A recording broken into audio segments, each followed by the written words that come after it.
I ran 3 marathons on a broken leg, and I just went into it with the mindset of it's going to hurt. 20 miles, I just wanted to die. I couldn't eat anything, just coming straight out of me. It was awful. I was begging the medics for more tablets. Towards the end, he thought we were getting to the finish line, and then he got to it, and it wasn't. It was just a water station. So that was the only running that I'd done before I did an ultra run. So if you have to call it, can't finish a race for argument's sake, you're making that decision at that time. It's later on when you reflect back on it, that's when you get all the negative thoughts. Welcome back to the Adventure Athletes podcast, guys. It's been a while since I sat down and just spoke with you guys one-on-one, so I thought I'd bring it back for this episode. Now, in this week's episode, we sat down with Graham Mckenna from Start Running, Stay Running.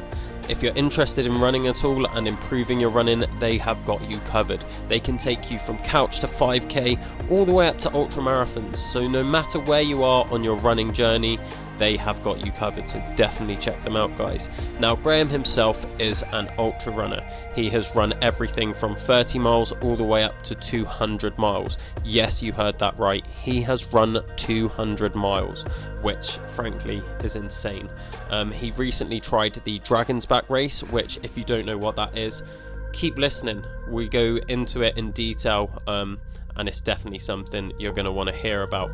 He completed the Hatchling this year, and we go on to talk about his experience in ultra running, all the other ultra events that he's done, and then we even talk about DNFs and how to deal with DNFs. Now, a DNF is a did not finish, so if you're someone that struggles mentally with DNFs, then make sure you check this out. He has got some incredible insights to share with you.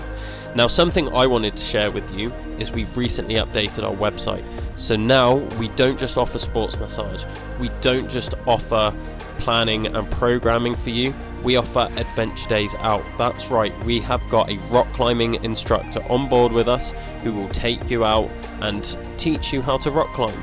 So that could be just a taster day for you, your friends, your family, your company, whatever it may be. But we also have a Learn to Climb Outdoors course, which is a 2-day course that you can book onto right now. Now, with Christmas coming up, I know it's early for the C word, but we've got to keep up to date.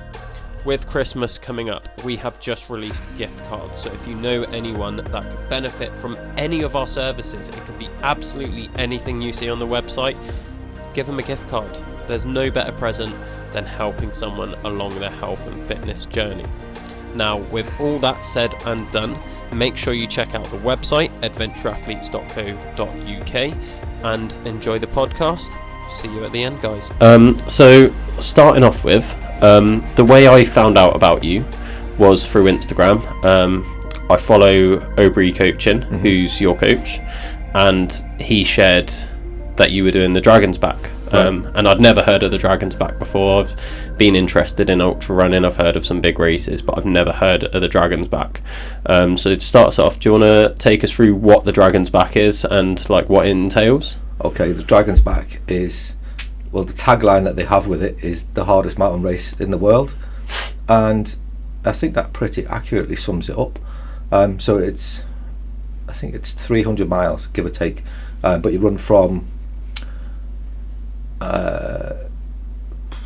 I've forgotten the castle name. No, Conway Castle. You start at Conway Castle, and then you follow pretty much the ridgeline through Wales, right down to Cardiff Castle. It's over 6 days, so it's my first multi-day event. That was one of the biggest panics that I had, because I've never done a multi-day event before.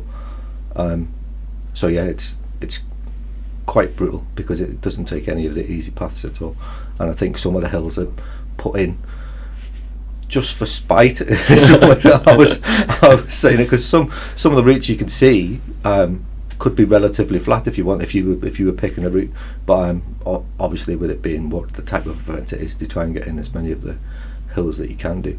Like day one, you start with the Snowdon Horseshoe, and then like one of the last days, I think day 5 is when you do like all the bigger hills in South Wales, like Penarvan and Fanny Big and all the rest of it. But you get to see some fabulous sights right away through. I saw next to nobody that wasn't racing on some of the days, because it's just places that people don't go to, and it was a privilege really, I think, to be able to see those places, because I never would have gone on my own either. Yeah, I think that's something I found. I did a 50-mile barefoot walk through the Brecons, and every time you say the Brecons, people are like, oh, Penarvan. And then it's like, if you're lucky, they'll be like, oh, you got Fanny Big, and you've got like all the other mountains that are close to it doing the horseshoe. But then, like, there's so many more mountains, and they're all like equally deserving of the attention. But because they're not the biggest, people don't seem to care. So it is like you were saying, a massive privilege to be able to see stuff that most people just would never bother doing. Yeah, definitely. So 5 days. So that would be 6 days. 6 days, sorry. That'd be 50 miles a day, roughly. That's how it averages out. But I think the first 2 days are 60 miles, or just shy of 60 miles, and then a couple of the days, I think day 4 is only 40 miles. I say only 40 miles. It's day 6 is only 40 miles, and after you've already done 200 odd miles up and down some hills, it's quite brutal. But the last day is relatively flat, considering I think there's only 22,000 feet elevation on that day. 6,000 feet elevation, maybe a little bit more. I can't remember all of the numbers anymore because they just battered my brain when I was trying to figure everything out. It just all sort of merges to one. Yeah. So how do multi-day events work? Because I've never done one. I know most people never will do one. So is there like a certain time you have to do it in? With the Dragon's Back, you get to start. So on day 1, everybody starts together at 600 at 6 o'clock, and you have to be at the finish line by 10 o'clock at night. Then the following days, they kind of dictate what time you will leave. You can leave at any time from 5, I think it was. So if you've taken all day the day before, they tell you to get out early again. But the faster runners will go out later. But then you've got till 10 o'clock again. So every day you've got from 6 till 10 to finish. But this year they actually added in on the last 3 days, or the middle 3 days, sorry, they added in an extra hour because of the heat. So they were adding in an extra half-hour checkpoint that wasn't timed. It was kind of free time, so that people could recover from the heat. And then you had till 11 o'clock to get in, just because it was so brutal. Yeah, it really was terrible, the weather. It was absolutely horrendous. Yeah, and that's just the heat, isn't it? It was just the heat, yeah. Well, I think they've said it was our hottest summer. That was certainly our hottest week in September. Yeah. And it was just relentless. There's no escape from it. And the higher up you went, it just seemed to be getting hotter and hotter. Yeah. So then your experience then, because you signed up for the whole thing. Yeah. How did it go? It was horrendous. Like, I wouldn't say I underestimated it, because I went into it knowing that it was going to be hard and that I would leave everything on the mountains that I needed to. But yeah, on the first day, I didn't even make the water point before I drank all my water, and I'd smashed through 3 litres. And I think I had about 5k to go before I was getting to the water point, which is roughly halfway. And I was debating on drinking out of the stream, so I had Steri-Tabs and things to clean the water. But I was like, I've only got 5k to go. Do we risk dirty water or do we crack on? And I was in an absolute state when I got to the first proper checkpoint that had a cut off, and I'd made the cut off in time, but I was just going man down completely, and it took probably about 20 minutes to get myself sorted out. The staff are absolutely fabulous, really do look after you. And I set off from there to go, like, for the second half. I've forgotten the name of the mountain that I went up, but it was awful. It was just straight up, and I got maybe 3/4 of the way up, maybe not even that, and I just had nothing in me at all. I just had no strength, and I didn't think that I would make the next cut off, which was just before Crib Goch. That I didn't think I'd make that cut off in time, and I didn't really want to put myself at risk. So I kind of decided, right, okay, I'll come down and I'll drop down to what they call the hatchling, which is like a half of the event. But I had that awful argument with myself as I was turned around and started coming down the hill, all of self-doubts and everything else. Got angry with myself and was like, right, I'm going to do it. So I started marching back up the hill again, and then the sensible side of me was like, well, you might make the cut off, the next time cut off, but you're in a mess, and you've still got to go up Snowdon, and you've still got to do all the rest of it. So that battle probably lasted about 15 minutes, I think, of me going backwards and forwards up and down this hill. And if you look on my Strava, you can actually see it. I actually physically move up and down. It was crazy. And then I seen two guys coming down the hill and towards me, and I spoke to them, and they were like, well, "We are never going to make it." And that kind of made my mind up. It settled me down into accepting it. So we all headed back together, and on the way down, we saw a girl on her way up, and she was pretty much having the same arguments with herself that we'd all had. So she came down with us as well, and then I went on to what they call the hatchling, which you get to do either the first half or the second half of each day, or you can do the full day if you want. But I was in an absolute mess on the second day.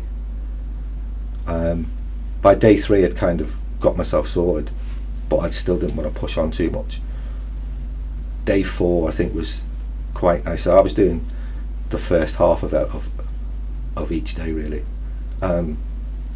But I'd always said I wanted to do the second half of day 5 because it's over Brecon, and I absolutely love that place. So I was like, I'm going to do the second half. And then they put in, because of the heat, they put in a few other caveats where people could have extra rests, or they could do an even shorter run, which I think was starting at the Story Arms, and you just do that back end of the run. So I couldn't do that myself. I was like, no, I'm not doing it. And then I just thought to myself, I've done the start of every single race. I can go to Brecon whenever I want because I love training there. So I might as well do the first half of the day. So yeah, I did that, which took me over some lovely mountains that I've not been up before. Fanbrinikiog was fantastic, brutal in the heat, but it was really, really nice. And then Clynifan Vac and all around that way. Excuse my pronunciation. But I love it around there. So yeah, I did the first half of that day, and I was planning to carry on up to the Story Arms, but when I got to the first, like the halfway point, I was done in the heat. It just wrecked me again. And I knew that the last day I wanted to do the entire day, so I didn't want to kill myself going to try and tackle what was coming. I thought I just kept it at the half day, and then day 6 I did the whole day, which was more for me than anything else. I wanted to prove that to myself that I could still run a decent distance. Yeah. And every day was still 30 miles, give or take. So it wasn't like I was only doing a little bit, and they all had a lot of elevation. I still did a fair bit. It just wasn't the full Dragon's Back, which was disappointing, but I've just got to accept it, really. Yeah. Are you looking to go back and redo the Dragon's Back? Probably not. It's not. I found that if I've ever had a DNF, you sometimes get an itch, or I know plenty of people that do, and they've got to go and scratch the itch again. But I might do it, but I've got no urge to just rush out and do it again at all. Yeah. I've got other races that I want to do. So yeah, I won't say never, but I can't see me doing it in the near future. Yeah, it's not on the cards right now. No, not at all. You don't feel that urge to just go and be like, no, I've got to do it next year. No, not at all. That's very much what I'm like, and I think your approach is a much healthier approach of not taking it personally, just being like, right, that's what happened, that's the experience, and learn from it and move on. Yeah. Whereas I know me personally, and a lot of people out there take the loss personally, and they're like, I have to prove to myself that I can do it. Yeah. Which gets a little bit obsessive at times. Yeah, definitely. My first DNF was on the Mid Wales 200 last year, and I took that personally really badly.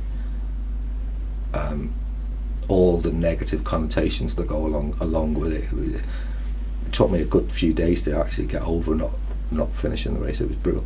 What helped me though was I stayed on and volunteered at the checkpoints, and that, I think that kind of puts a new spin on it and really helps you out mentally, because you're seeing what other people are going through, and it kind of cements that yes, you were broken, or yes, you've had to stop for whatever reason, and now look at how hard these other guys are going. So yeah, it was still tough for me to accept having to DNF. Yeah. But yeah, I took it on the chin, and then after a few days I was fine and good to go again. What would your advice be for someone that's either got a DNF or maybe they just haven't hit what they had in their head, like time wise or like distance or whatever? Like, how would you help them get over that sort of feeling? I actually wrote a blog on reframing a DNF because I tried an FKT this year, a fastest known time, and had to call it a day on that. And while I was waiting to get picked up, all the negative thoughts were going through my head, and it was awful. So I thought, wait, what I'm going to do is reframe DNF. So you can reframe it lots of different ways. And I spoke to my coach about this, and he came up with the best one, which was "did nothing foolish," and I was like, yes, I like that. But you can. So did nothing foolish. Do not fear. I had as one, because I think that is one of the things people. You have that fear that you're no longer a runner, fear that you're now incapable of doing something that you've set the challenge for, fear that you're not as fast as you thought that you would be, and that's not always correct. You might not have hit the time you wanted, or you might have DNF'd completely, but it's for a reason. Normally, it's very seldom that you see a runner just go, enough's enough, I can't bother. I mean, I have known people do that, but it's very seldom that they do, and those runners that do that don't really take the DNF, and they don't really worry about it as much. Yeah. I think the people that do worry about it are the ones that are really invested in a race and really want to do things. So yeah, just changing the focus and knowing that you did what you needed to do at that time. So if you have to call it that you can't finish a race, for argument's sake, maybe you've got an injury and you don't want to push on too much, you're making that decision at that time. It's later on when you reflect back on it, that's when you get all the negative thoughts. Yeah. Because you're not in that time anymore, you're not uncomfortable anymore, you're not tired anymore, you haven't got all those other emotions running around that you have when you're actually in the race. So your DNF is decided actually at the time that you DNF. So you've got to take that into account really when you reflect back on it later on, I think. Yeah, no, that's definitely solid advice. So this isn't your first ultra by any means. No. Do you want to take us through a bit of your background with how you got into ultra running, and then what races you've been through, and maybe just like any running before that as well? Okay, so I didn't really run at all, other than with the army, and that running was always prescribed, i.e. they tell you exactly how far you're running, what time you've got to do it in, and everything else, and it's most people disliked it. I was one of them.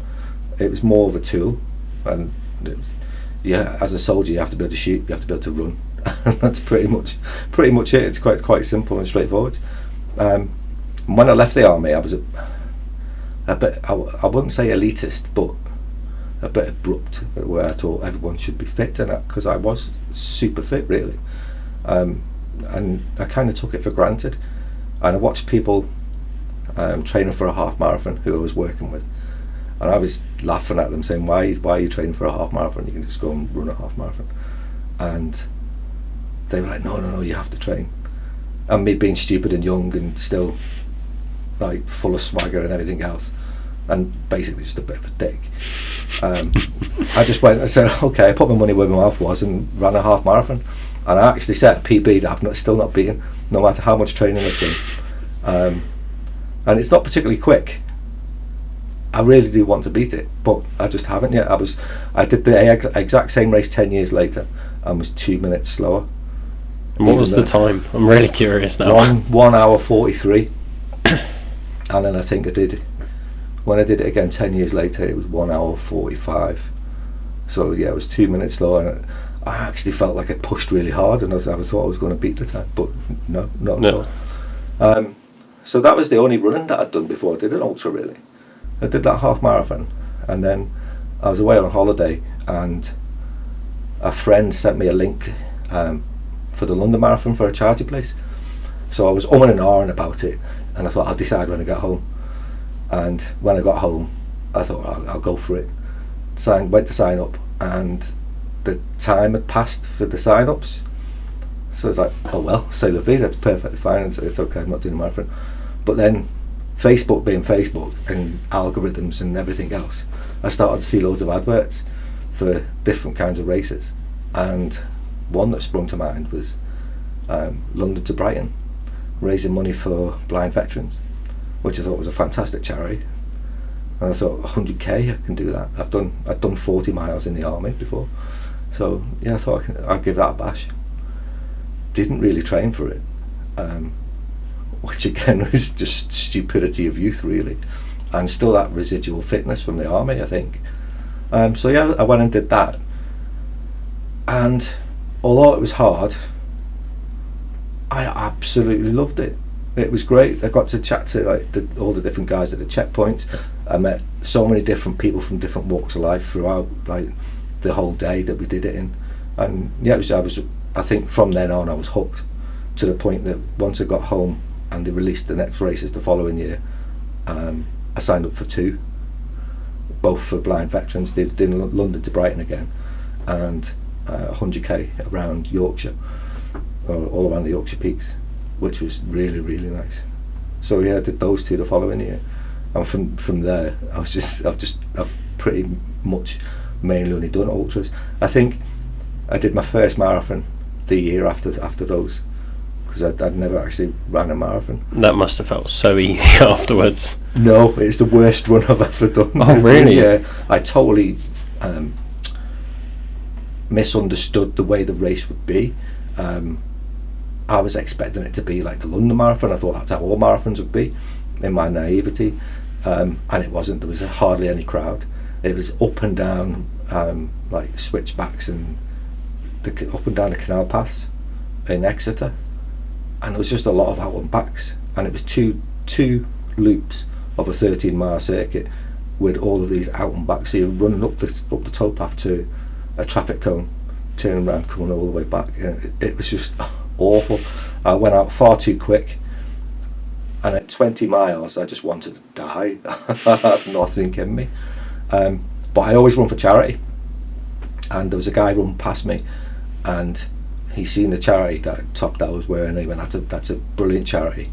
I was running for Calm at the time, campaign against living miserably, and I just thought to myself, do you know what, it is a great charity, that's what I'm here for, let's get going. So I started running, and I caught him up, and he was like, well done, do you want to stay with me? I was like, yeah, I'll stay with you. So for the last 5 or 6 miles we ran together and had a lovely chat. It turns out his daughter is a nurse, and she works in a mental health ward, so he knew a lot about it. It was just really good to chat to someone as we were going, and then right towards the end, I'd never forget this, towards the end he thought we were getting to the finish line, so I jeered him on, like, go go go. So off he went, and then he got to it, and it was just a water station, and we had maybe 500 metres more to go.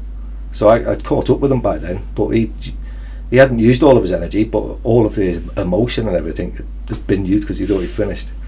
So when we finally saw the finish line, I said to him again, go go go, and he's like, no, we'll cross the line together. And we did, and there's a fabulous photograph of us both crossing the line together. Our times were perfectly the exact same second. To me, that just summed up running in and of itself. I was just like, wow, this guy's probably been hurting himself, but he's helped me to actually get to the finish line, because I probably would have taken, I don't know, maybe another 2 or 3 hours to do that last 5 miles, because I was broken. And it was just those few simple words of "that's a great charity" that got me out of my head and actually thinking, right, okay, yeah, it is. And finishing with him was just one of the best feelings I've had, really, in a race, I think. Yeah. Do you think that having a why to do these things is like really important then? Yeah, I do think so. And I think it's important to focus on it when it does get rough. I think it can help so much, because you can train and train and train to your heart's content and feel really strong, and the chances are there being a point where you want to stop are just insurmountable, really. You can't say when or why they will come, They can come early on in a race, they can come right near the end. I've seen people want to quit at like the last checkpoint before a race, before the end of a race, and they've got maybe 10k to go. And I said, why are you going to quit here? Just go and do the 10k. So yeah, having a why to be able to reframe your focus and to just give you that extra bit of drive is really important, I think. No. Especially if it's something close to you as well, then it just gives you that extra couple of percent that you might need to be able to carry on. Yeah. So is that like the worst running experience you've had then, is that marathon? For a whole race, I would say yes, probably. I mean, there's been points in races where I've been back and thought, oh, this could end up really, really bad. The first 200 miler that I did, the Wild Horse South, I was up near Clynny-Fan-Fac, all around that area, and I'd watched the weather coming in. It was getting dark. I'd watched the weather coming in. I've got an absolute beautiful picture of inverted clouds and stuff, but the temperature dropped, and everything that I had, my Garmin, my head torch, my phone, all started to lose charge at the same time. Now I had batteries to change everything, and I had batteries to charge things up, but they were all in my bag, so I had to take my jacket off to get my bag off, and I was at the top of a hill just shivering when these two Welsh guys came past, and they were like, let's give you a hand. So they helped me out. Turns out that, well, I knew they were on the race anyway, and they pointed me in the right direction to get to the next checkpoint, which was great. So I got there, luckily, but at the time I was thinking I'm just going to have to stay in the body until I can see again in the morning or when it get a bit warm. But I got to the checkpoint, they gave me a warm brew, and then the two Welsh lads that had helped me, they came back in. I was like, what are you doing here? We went the wrong way. So they'd already been to that checkpoint, then left that checkpoint and went the wrong way. But it was so lucky for me that they'd made that mistake, because they then helped me get to the checkpoint, which was really good. It just shows that sometimes it's just happy accidents that can save you, really. Yeah. So then, if that's your worst experience, what would you say has been your best experience from running? I think when I tried to break a world record on a treadmill, I always said, right away through the whole week I was running, I would know in black and white how much I'd raised. I would know in black and white how much I'd ran distance-wise. I'd know all of that because it's there. It's just data in black and white. You can't mistake it. But I would never know if I'd actually helped anybody, because I was raising money for Graham Mckenna at the time, and I was basically saying to people that I didn't want them to quit. Just don't go and quit. Basically, don't quit on life. Reach out, get help, because men are just awful at it. And it got to about day 4 of the week that I was running, and I realised I couldn't make the record anymore. I'd picked up so many injuries. I was just broken, and I was like, I'm just going to stop. And my wife said to me, don't. You're asking people not to quit, so don't. I said, that's a very good point. So I carried on, and throughout the week there'd been a guy in the gym, and I'd caught him watching me, and he'd been chatting to my wife and things, but he'd never really said hello to me. And then on my last night of running, he came over and gave me a beer. I think it was a bottle of Beck's, and he went, sorry, this is all I've got. I said, mate, thanks very much, I'll enjoy that when I finish running. And he went, and also thank you, I'm going to reach out for help. My friend committed suicide a couple of months back, and I'm struggling with it, and I was thinking of going to join him, but I'm going to reach out for help. And I was like, oh my God, just that magical moment of the message that I've been trying to send out, and yeah, that hit me like a truck. It was amazing, and it still makes me emotional now just thinking that, yeah, I actually did that. So you don't know how many people you help in just your day-to-day life. You might smile at someone or let someone out when you're driving or whatever, and it's just simple, tiny little acts of kindness can change someone's entire life that you don't really know about at all. Yeah, especially like you think those little acts could help. Imagine what like a big act could help, like you doing that charity event. just like, how long was you running for on the treadmill? How many days was it? 7. You get a full week. The world record is for the total distance run in a whole week. So I managed to do 605k in a week. I think the record is now 880, give or take. Yeah. It was when I was aiming for it was 840, and that, what we were talking about before about having DNFs and having the itch to go again, that's one where I did have it, because I got to 605k in a week and thought I'd learnt so much about the admin side of it and everything else that I wanted to do it again. So I tried again the following year. Didn't get anywhere near as close as what I'd done, because I broke my leg while I was running. I got a stress fracture in my tibia, but I didn't know, and I just went into it with the mindset of it's going to hurt, because I knew from my previous attempt how much that it did hurt, and having that acceptance of pain allowed me to push on even more than what I should have sensibly done. And I think I had a PT guy who, not PT, sorry, massage, like sports masseuse. He'd come out on the Friday to check on me and stuff. And what I didn't know is he told my crew that he thought I had a stress fracture. But no one told me. And I did say to my crew, why didn't you tell me? And they said, well, would you have stopped? And I was like, well, probably not. So where's that argument? I was like, okay, yeah, fair point. So then I did I think I did another 3 marathons. So yeah, potentially I ran 3 marathons on a broken leg, which is very stupid. I should have quit a lot earlier than I did. But because I started with the acceptance that it was going to hurt, it allowed me to push on so much more. But then I was off for 3 or 4 months. I wasn't able to run because I had my foot in a boot and everything else, and you know yourself how bad that can be when you just can no longer run. It's like, great, now what do I do? So yeah, that was a bit daft really, but that's an itch that I've still kind of got. I do keep looking back at it and think, can I try again? I know that the distance is doable. I honestly think that there'll be people that will do 1,000k in a week. Yeah. I doubt I will. I'm not even trying to consider that. I know some awesome runners who run on treadmills regularly, and I do think that the potential is there. It's a big ask. Yeah. But if someone's willing to do it, then I do think that they are capable of doing so. I mean, if you look at Hardest Geezer, for example, running like 60k a day across Africa. Exactly. Like, stick him on a treadmill for a week. Yeah. He'll get that, surely. There's some nuts people out there. Absolute lunatics, yeah. But I think it's having a mindset on the treadmill. It's running 60k every day is not easy. I'm not trying to say that it is. But when you're outside, it's a lot easier than it is on the treadmill. On the treadmill, you have to be able to occupy your mind somehow. Yeah. When I did all the training on the treadmill, I was trying to watch TV programs and things, and I just couldn't remain focused on the TV program to be able to watch it.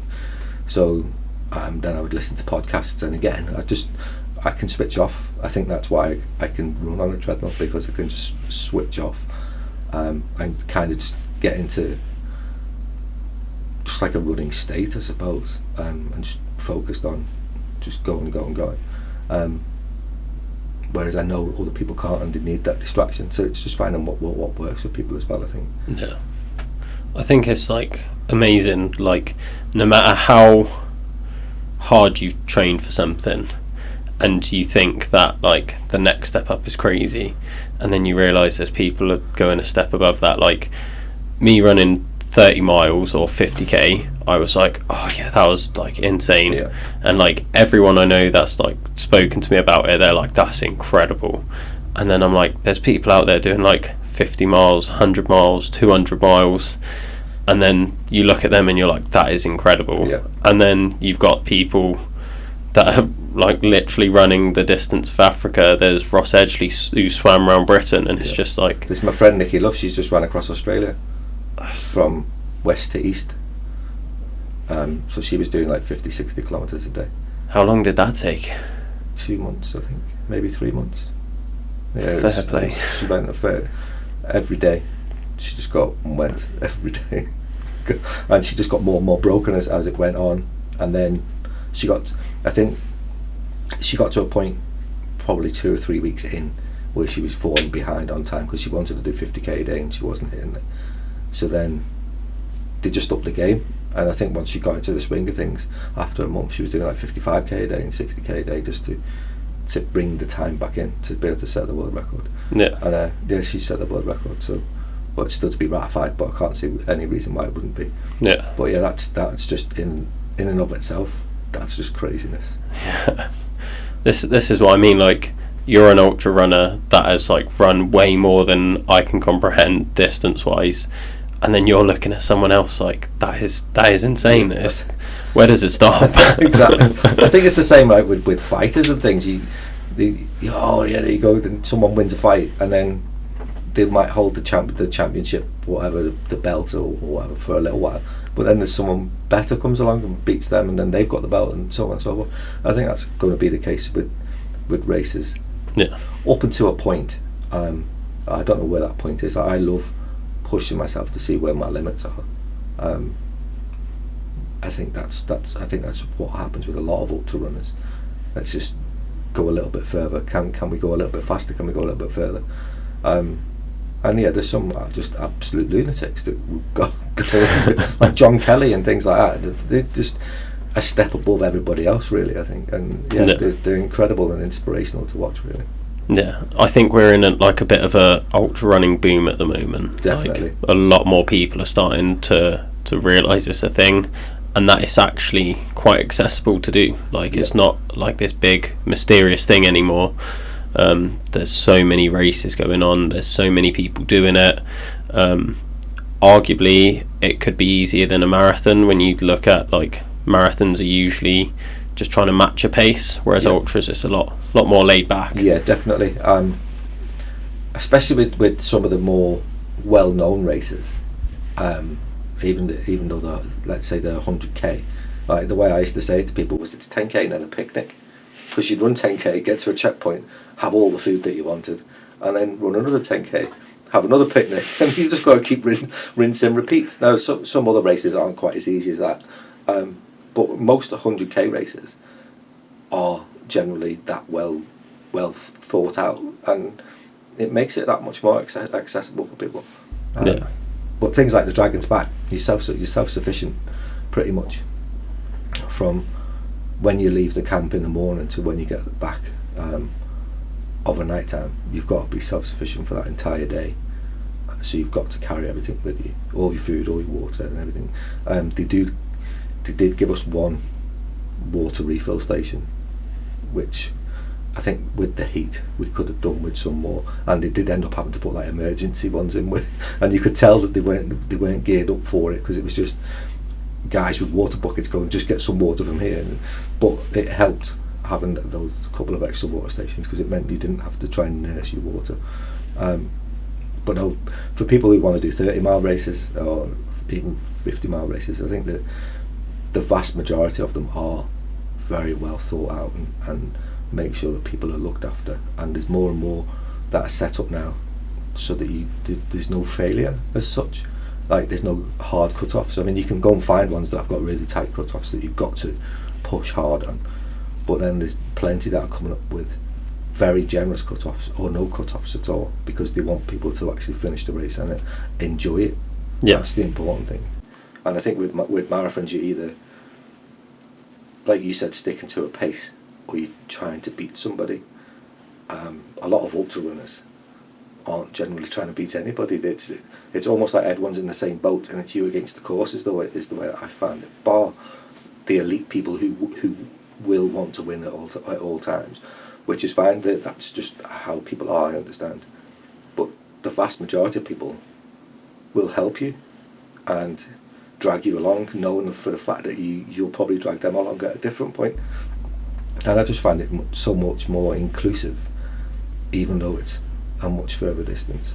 Yeah, I think a story that like comes to mind for me is when I did my first ultra, 2019. There was a guy. I got to the second checkpoint, so I was about half marathon in, and it took me to the bottom of Pen y Fan, so I had to go over Pen y Fan to get to the next checkpoint. And by that point, like, I was just feeling broken. Like, I'd done no training. I wasn't in a good shape to be running that far, but I was like, yeah, I'll do it. I get to the second checkpoint, and I sat in the checkpoint, and I was like, I just want to give up. I might call it here. And some guy came in through the checkpoint, and he was like, oh, you're right, mate. I was like, yeah, I think I'm going to call it. And then he was like, oh, like, just come over Pen y Fan with me, we'll take it slow, walk up. So I was walking up with him, and he was like nudging me along, and I tore my hip flex by this point, so I was in like a decent amount of pain. And he was like, oh no, let's just get to the next checkpoint. And I got to the next checkpoint with him, and he was like, as we were walking along to it, he was like, I think, like, you might have to call it if you're in this much pain, but like, don't let me stop you, like, I'll stay with you. And he stayed with me till that checkpoint, made sure I was alright, and then it got to the point where I was like, no, I think I'm going to carry on. I'd sat down for like a good 15-20 minutes, and he had waited with me, and he was like, if you're going to the next checkpoint, I want to make sure you get there alright. Yeah. So I was massively slowing him down, but he stuck with me, fair play to him. And he got me to the next checkpoint, and I was like, no, I think I might actually quit here. And I was like, you go on. And he went on, finished his race, and after about half hour of sitting down, I managed to nurse my way through the rest of the course. And I get to the end, and like, I thought I'd never see that guy again. Like, I had a really nice chat with him when I was doing it, and then funnily enough, did the same race yesterday, and I get to the finish line, and he was there. Oh, brilliant. And I was like, oh, sorry mate, is your name Will? He was like, yeah. I was like, did you do this race in 2019? He was like, yeah, I did. I was like, you helped me through that so much. And he was like, oh, have you done this race every year? I was like, oh no, this is my first time back. And he was like, oh, me too. So it was just like a massive coincidence. Yeah. I got to see him again and say thank you, because without him helping me through that, I don't know if I'd have finished that. Yeah. But yeah, it speaks to what you were saying about, like, everyone's there to help you through. And yeah, it was just a massive thing for me just to have that person with me, making sure I was alright. That way I knew that if things did go a bit pear-shaped, I was going to be safe. Yeah, definitely. Like, yeah, that knowledge was massive for me. Back to your racing. What's the longest race you've done now? In a day? Is it 200 miles? Yeah, but that wasn't in a day. You have 5 days to do the 200 miles in. Oh, okay. But the clock starts at 6 o'clock and it finishes when you finish. So, but you have like 5 days to actually do it in, which is more than achievable. I think it's a good cut-off. I actually complained about the cut-off to Reese, because for I think a good reason, but I also understand why he's given it such a generous cut-off. So for my reasoning behind it was, when I DNF'd on the Mid Wales 200, I'd looked how far I'd gone and everything else, and how far I had left. I knew I was injured, but I also knew that I had plenty of time because of the generous cut-offs, and it made making that decision difficult. I had to actually get the medics to tell me. They suggested I went to the hospital, which kind of made my mind up, and right, I'm stopping.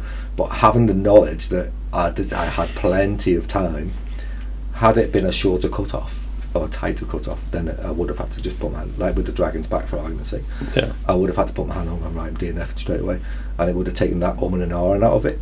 But no, I think the 5 days, much that I say it's over generous, it's still a push to do.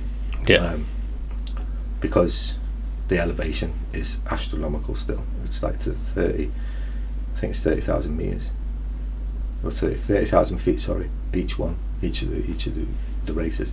So you're still going up and down some big hills, and Reese is great, and he doesn't send you up the regular hills that people will know. So like, even though we ran through Brecon, you don't go anywhere near Pen y Fan. You actually do stop at the Story Arms. That was a checkpoint, but you don't go up and down Pen y Fan. It makes you go a different route, and it opens up a lot more of Wales. That, like I said about the Dragon's Back, really, it takes people to places where they won't normally go, because either they're difficult to get to or they're not the known route. So it just makes it much better, I found. Yeah. So, how long did it take you to do your 200 miler? The first one took me 4 days, I think. Then Mid Wales I DNF'd halfway through, and then the North Wales 200 I took nearly 24 hours off. I think it was 20 hours off the time that I'd taken like previously. But it's an entirely different route. Yeah. Like the North Wales route wasn't as nice. I didn't think it was. It just wasn't as nice. And the first 30 miles or so is flat, which really, really wrecks people because they don't expect it. And even though it says it all the way through the race briefings that you're given, don't go mad in that 30 miles because it will hurt you later on.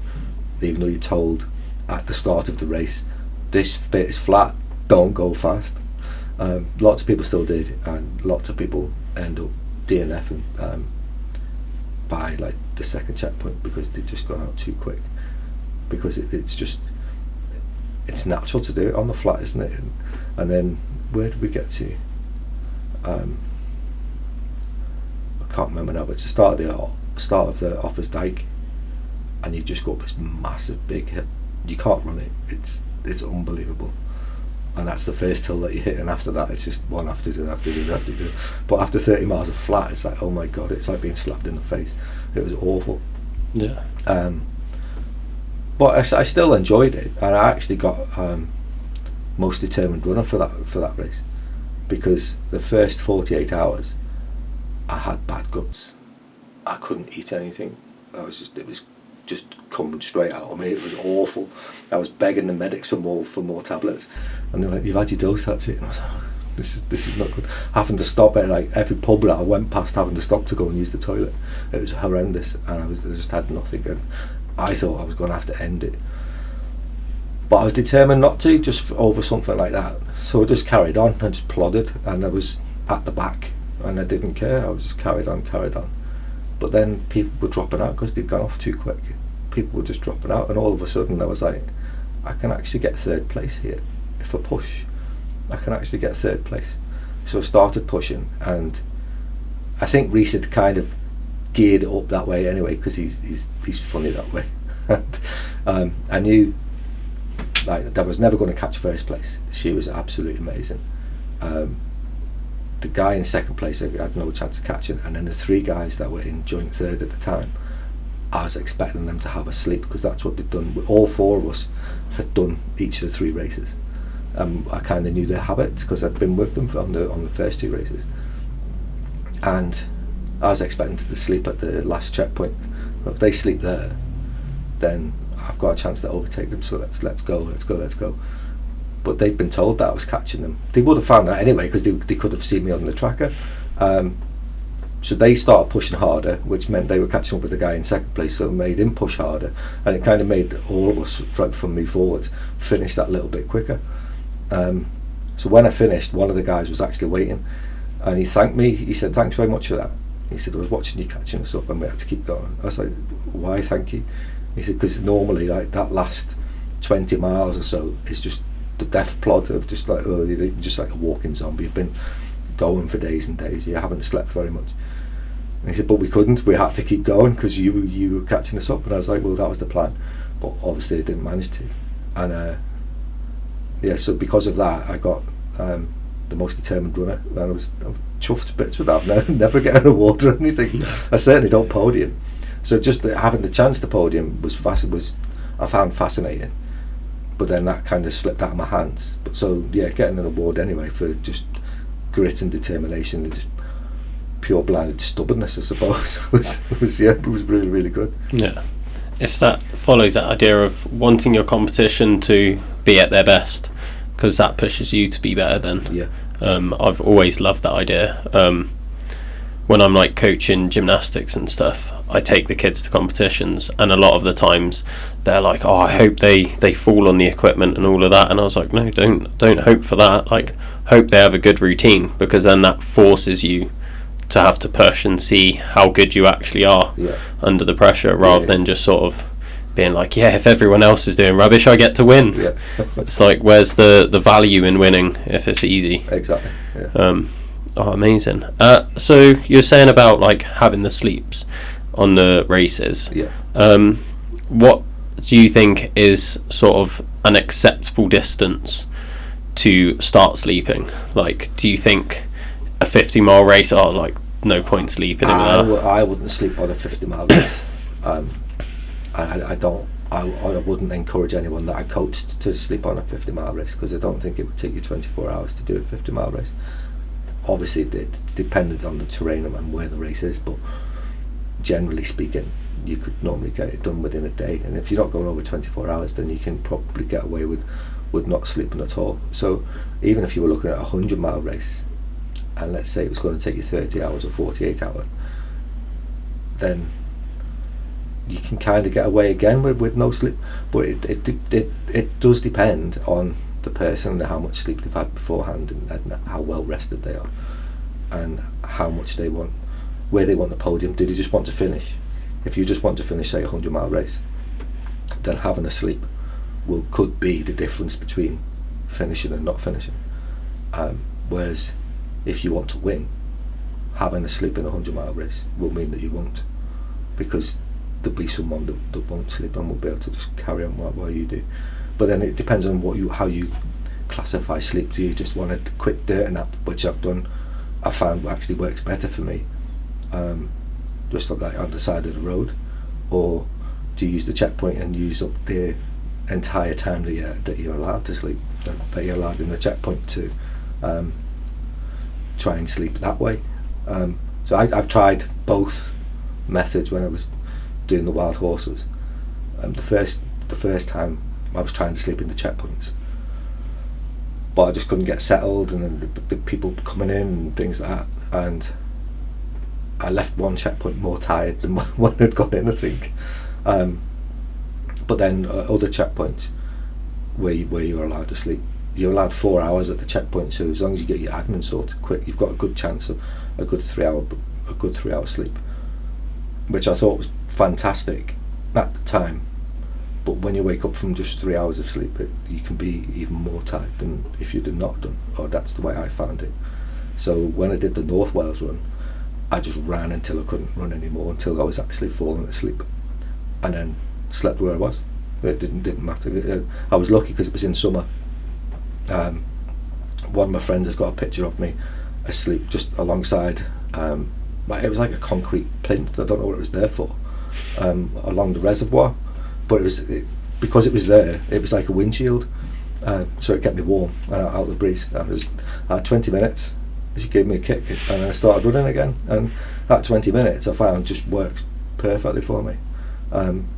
Another point in that race, I actually slept in a forest on this little trail, and I just thought, God help anyone that comes past me, because I was sleeping with my feet up like an embankment, just to try and drain my legs a little bit. I must have looked like a right weirdo, just half dead, just trying to have a 20 minute sleep. But that was just refreshing, and I found that much better, to sleep that way, much better than trying to get my sleeping bag out and get onto a cot bed and everything else. But it's practice, I think, and it depends. It will work different for different people. Yeah, definitely. So a lot of the things we've mentioned, and a lot of the races you've mentioned, you said you've been doing it for charities and stuff, and recently you've just started up your own sort of company, based around mental health and running. Do you want to talk us through that as well? Yeah, so Start Running, Stay Running is now a community interest company, which is like a not-for-profit. It was actually started as a business just before lockdown by my business partner and somebody else, but it just didn't seem to go anywhere. But I was an ambassador for them, and I saw all of the hard work that Linda did with the communities, and she's built a massive community around running. But she was going into like the local schools and helping them out, and there was just so much potential there. So when she told me that she was going to fold the business, I was like, oh, let's change it so it's no longer a business as such, like a limited company. It's now a CIC, because I didn't want all that work that she's done gone to waste. And so we look at everything now, especially because I'm an ultra coach. But she set it up because she started running and did everything wrong. all the mistakes that all new runners make, really, like going too hard all of the time, wearing the wrong trainers, just not bothering stretching, not bothering with strength training, not knowing what to eat or when to drink or anything like that. And she'd pick up injury after injury after injury. And she didn't want that for other people, so that's why how Start Running, Stay Running started. And then when I jumped on board, we changed some things around. So we've got a number of different courses. We've got a 5k My Way course where we just go through different cohorts of people to get them from couch to 5k, essentially. Actually show them how to run a little bit better and teach them about nutrition and strength training, what to wear, when to wear it and things like this. And then because of that, we got approached by a local charity to us called Step Ladder, which is a men's mental health charity. They're trying to reduce the rate of suicide in men.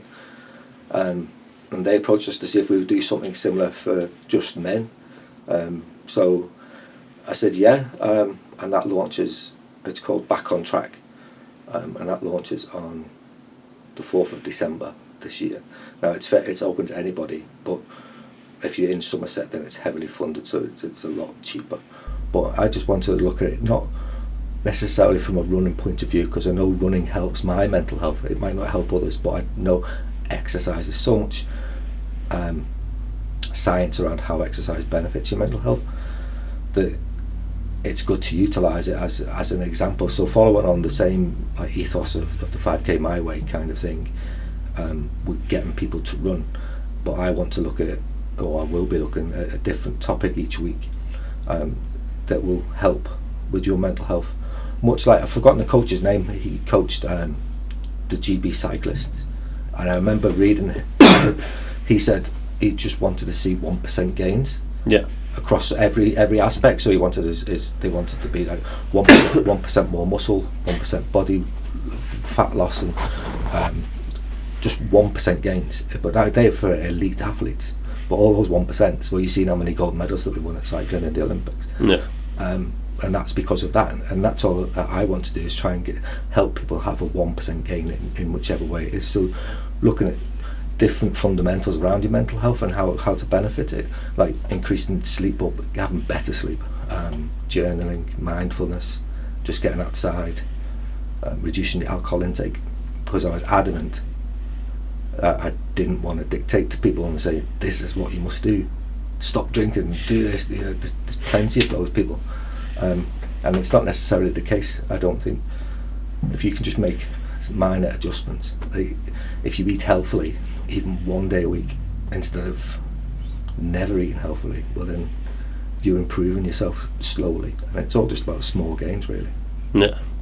There was this thing that I heard, it was Ed Sheeran talking about it, funnily enough, and he was saying about how he found that once you've done like one thing wrong, it just snowballs. Like if he went out drinking, he would then end up like over drinking. If he went out for one drink, he'd end up having like 3 or 4 drinks, and then once you've had that, then he was like, then I'd go, like I'd start smoking, and then once I've done all of that and I'm like been drinking and smoking, then I'll go out for a kebab, and then my sleep's ruined.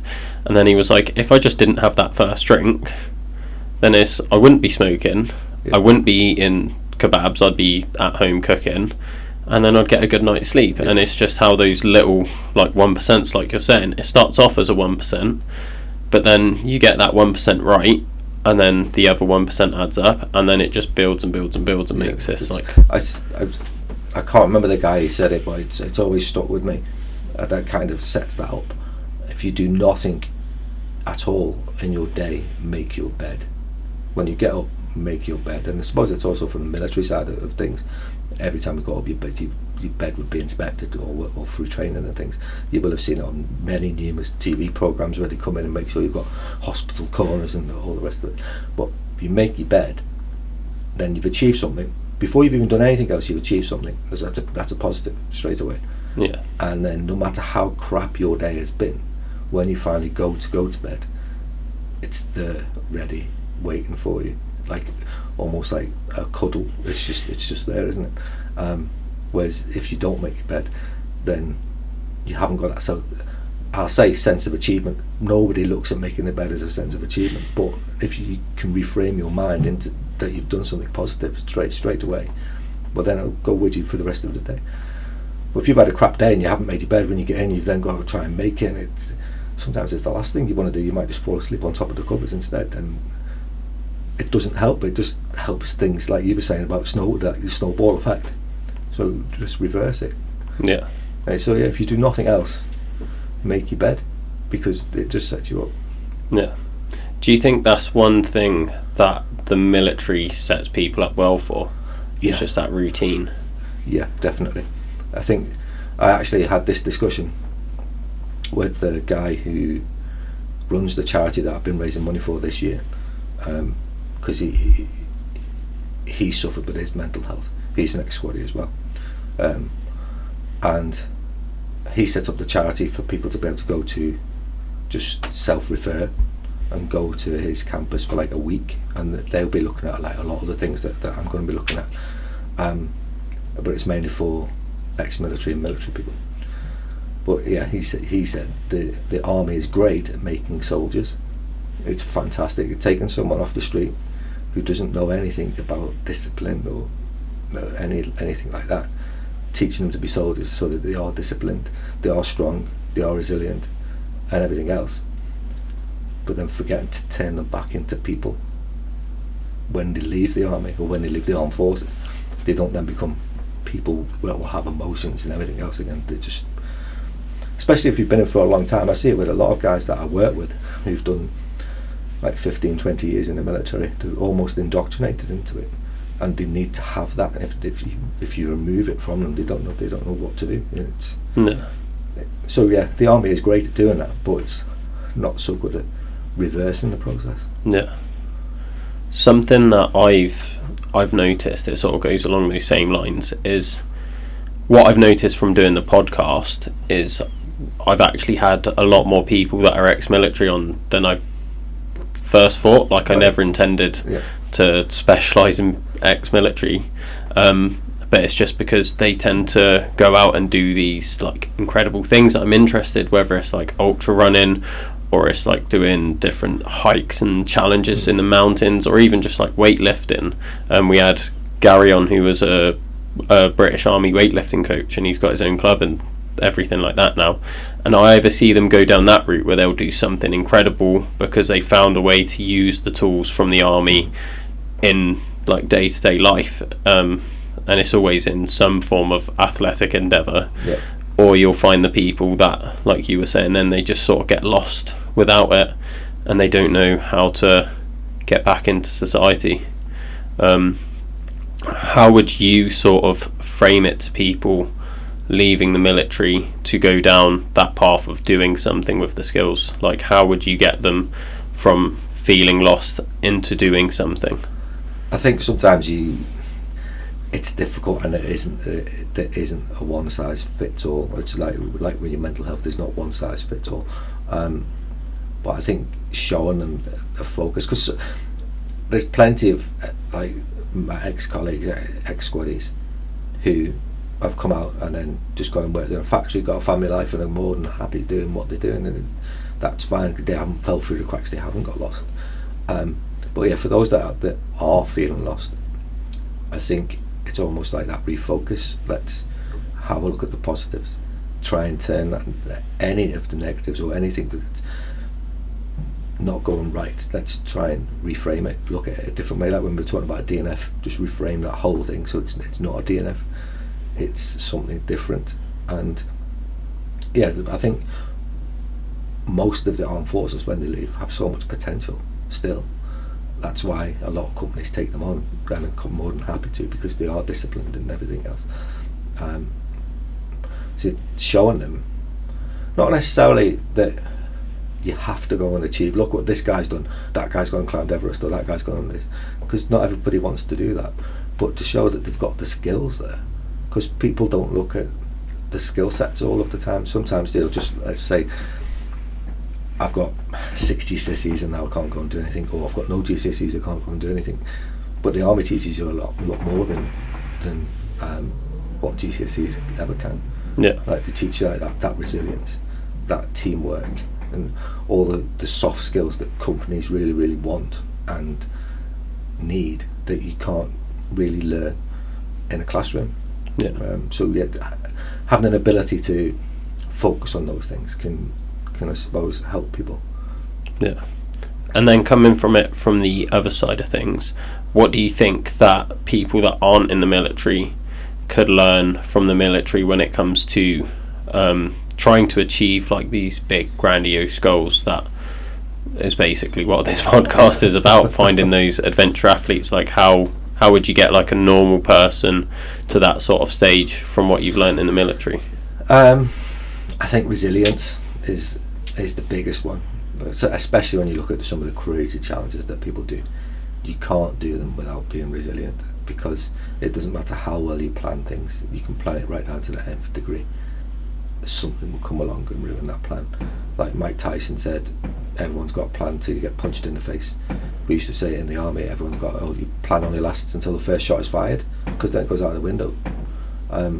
So having a resilience and adaptability to be able to change on the fly, or accept that your plan hasn't worked for whatever reason, it doesn't matter what it is, that plan isn't working, let's change tack, let's go a different way. I think they're the biggest things that people, ex-military people, have, and they're the best things to instill in someone, that when they want to go and do one of these crazy challenges, whatever it is, being resilient is one of the biggest things, because they're going to get tired as well, and they're going to be hurt, and being resilient to those things. It's not just resilient to when the plan doesn't work. Your body's got to be resilient, your mindset has to be resilient, you've got to have a strong mindset, really. Yeah, definitely. I think that's really like a really good way to look at it. And I think that although we like mentioned the crazy challenges and everything, I think it's important to point out that like what's a crazy challenge for me, like we were saying earlier, for me crazy challenge running 50k, for you a crazy challenge is running across Australia. For someone else a crazy challenge might be running their first 5k. Exactly. And I had that discussion, funny enough, with Linda, my business owner, not so long ago, around imposter syndrome, and she was telling me that she gets imposter syndrome all of the time, and I was like, so do I. And she said, what? When I stood on that 200, the first time I did 200 miles, I stood on that start line and I looked around at the people that were there and was like, oh, I'm out of my depth, why am I here? All of those bad questions that you really don't want to be asking yourself, they're the same questions that people will get when they do their first race, regardless of what it is, whether it's 5k, 10k, a half marathon. A lot of them will have those same questions. We're all in the same boat. So yeah, much that I can go and run 5k just because I can, because I've trained hard to be able to do that, someone else will train just as hard to actually, that's their goal. It's normally like, it's not even a warm up for me normally for 5k. But yeah, for some people they've had to train just as hard as I have to do 200 miles to be able to run 5k.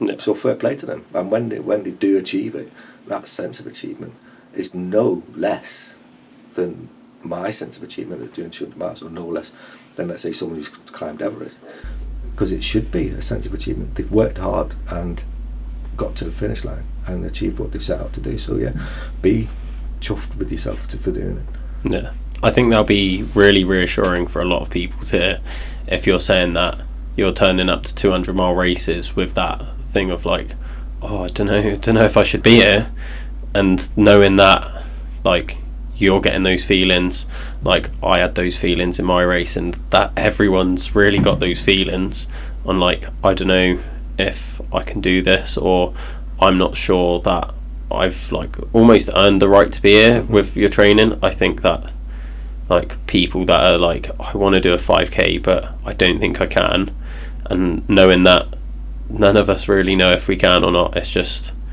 we're going out and trying. That's exactly, you don't know what you can do until you can do it. That's the thing, and I think that's what drives people to do like the crazy challenges. That is what drives people, because you don't know what you can do until you've done it. So yeah, if you've never ran before and then you want to, then get into 5k. It's still 3 and a bit miles. It's still tough, and I think one of the things that highlighted that to me, I alluded to it earlier about when I left the military, and it was kind of looking down at people because I was that kind of awful person. And I put my hands up to that, and I know that I've changed. But the bit that changed me, I think, is I was going through counselling because a lot of crap had gone on. That I'll save that for that's another podcast anyway. That's perfectly fine. But I was running along on my lunch break, and I used to have like a 3k loop and a 5k loop to do, depending on how long I wanted to be out for. And I went out for my 3k run, and I used to push pretty hard on it because I have to have it finished and have a shower and have my lunch all in an hour. So it was a good hard run, and it's next to my army barracks, and I ran past this squaddy, and he looked fresh as a daisy, and I was like, he doesn't know how far I've ran at all. I don't know how far he's run. He looks perfectly fresh. I look absolutely hanging. His sweat was hanging off me. I had snot everywhere. It looked awful. But he also doesn't know how hard I've ran. And I just had like a eureka moment. That's like life. When you come across someone, regardless of what they're doing, you don't know what they've had to do to get to that point. And it just kind of woke me up to, I won't say arrogant, but yeah, how I'd been looking down at people who couldn't run 5k. You should be able to run 5k, and how hard they actually are trying to and how hard they are actually having to train. And I was like, wow. And I managed to just flip everything on its head pretty much there and then. And that was back in like 2017, I think. And I was like, wow, these people are amazing. Some like, they might have trained for 8 weeks, they might have trained for 10 weeks, they might have given in so many different times, but they carry on going and try again, and eventually they get to their 5k, say. And it's like, wow, yeah, fair play. And yeah, it was just having that flip, eureka moment was just incredible. And I think it's one of the best things that's ever happened to me, really, because otherwise I probably still would have been that bit of a dick guy. I mean, there's still plenty of those guys about. You must be able to do this and blah blah blah. And yeah, I do think it's a nonsense, and I'm glad that my eyes were opened, really. Yeah. But it took me getting to quite a rough place to be able to appreciate that. Yeah. I can definitely relate to that. I used to be in the same boat as you, as being like, just from where I was just naturally good at running, that was something that I was good at. I was like, yeah, everyone should be able to run a 10k. Like, that shouldn't be hard. Like you said, like I used to think, oh, you don't have to train for that, you can just get up and do it. And then when you see people that can't get up and do it, like I used to, like, I hate thinking that I used to think like this, but I used to think like, what have you done like so wrong in your life that you can't do that? Yeah. And then what changed it for me is when I broke my ankle, because the first time I ever went running in my life, I was quite young, I think I was like 14, 15, and I did like a 5-mile lap around the block. And like I'd done no training, so my whole life I was like, yeah, that's like, if as a kid I could do that, like everyone as a kid can do that, which obviously isn't true, and I've realised that now. But then when I broke my ankle and I was out of it for so long, and then I had to not just learn to like walk again, I had to then learn how to go from couch to 5k. That was what the doctor prescribed me. It was like, you have to follow the couch to 5k program. And I was like, what? Like 5k is not hard. Like surely when it's better, it's better. And then I went to do 1k. I'd marked out 500 meters from where I was living and back. And I couldn't run it. And I was like, oh, like it's not actually easy to do this. And that's what switched it for me.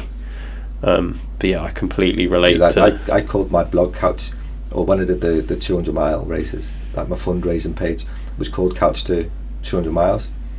Because I broke my leg on the treadmill and was in the same boat pretty much. So I was going from the couch to 200 miles. But I did have a few people who know me point out, Graham, you not quite, are you? You're not quite. Because I already had all the other tools that you learn from running, like the mindset and the strength training and everything else.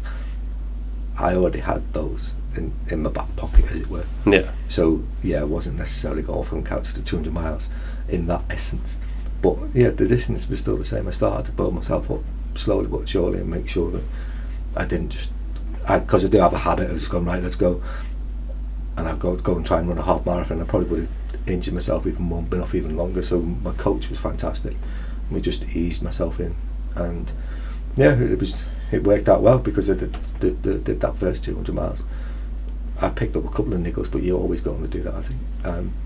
But I did it without any more injury to my leg, so that's always a bonus. Yeah. What would your advice be to someone that's signing up for their first race, whether it's like a 5k, marathon, ultra? Like, what would be your biggest piece of running advice for that person? To do it straight away. Do it. Sign up for the race, because the amount of people I know that and ah about things because they don't think that they're good enough, or any number of other reasons. And you can say, why didn't you sign up for that race? Oh, I could never. I could never is one of the biggest killers to everybody's dreams. Think, oh, I could never do that. Linda, my business partner, she said she could never run a marathon, and yet she ran Manchester Marathon and then London Marathon a week apart this year. So never say never. And I'd say, yeah, go and sign up for that race. If you've got a race in mind that you really want to do, sign up for it. And from like an ultra perspective, respect the race, respect the distance, we all respect what the race is, because each race is as individual as each other. You could do, let's say, a 50k ultra around anywhere really, and it'd be completely different to somewhere else. Like the race that you've just done yesterday, you could do that distance on a much easier route and find it really, really easy, and think, well, okay, then I can go and do the route that you've just done around Brecon, and it'll destroy you because you've never done any hill training or things like that. So, and if you don't give it that respect that they deserve, then I think that's where pain and injury and everything else lie. So yeah, respect the race, what you're doing, but go and sign up for it. 100% sign up for that race. Don't think that you can never do things. Never say that you can't do something, because you'll surprise yourself more than anybody else, I think. Yeah, definitely. And then the last question I love asking on this podcast is, thinking about your whole life experience, everything we've spoken about today, what is your one biggest piece of just general life advice for the listener? I would have to go back, I think, to what I've just said. Just do it. Don't hold back your dreams because of other reasons. I've done it so many times in my life where I haven't gone for a job, or I haven't done certain things because not necessarily because I haven't thought that I'm good enough, but because I've put other barriers in the way. But if you've got something that you want to go and do, then go and do it. There's always ways and means of doing things. I mean, I know plenty of people that have gone to proper crazy extremes, like selling the house to go and live a dream. Fair play, but I think that there are ways that you can make things happen. If you want it to happen, go and sign up for that race, go and apply for that job, do whatever you want that you're dreaming of, then go for it. Yeah, don't say never. I could never, because I could never is one of the worst things you can ever do to yourself. Yeah. Well, thank you so much for coming down. No problem. It must have been a really long drive for you. It wasn't too bad, to be fair, but yeah, it's a bit of a trek. Yeah, got a long drive back now. Yeah. So I really do appreciate you coming all this way. Yeah. Where can people find you and your company online? Okay, so you can find me at run.graham.run. It's relatively easy on Instagram, and all the rest of the social media is just Run Graham Run. Or my company is Start Running, Stay Running, all like one word. And yeah, we're on Instagram, on Facebook. We've actually got a free community you can come and join. And I'm saying it myself, but it's one of the nicest communities that I've been in for running, because I am in a few, and some of them can be quite elitist, I'll say. We're definitely not. We don't have any, how Linda puts it, running wankers, because she has a way with words occasionally. I know it's just a very friendly community, so yeah, just have a search for us on Facebook and jump on if you just want like-minded people. Yeah, I definitely recommend anyone that's into running definitely follow you guys. You put out some wicked content, so yeah, check them out, guys. Thank you. No problem. Thanks very much. Thanks for listening to this episode of the Adventure Athletes podcast. If you like this episode, make sure you follow us on Instagram, Spotify and YouTube, and share our content around. It helps more than you can ever imagine.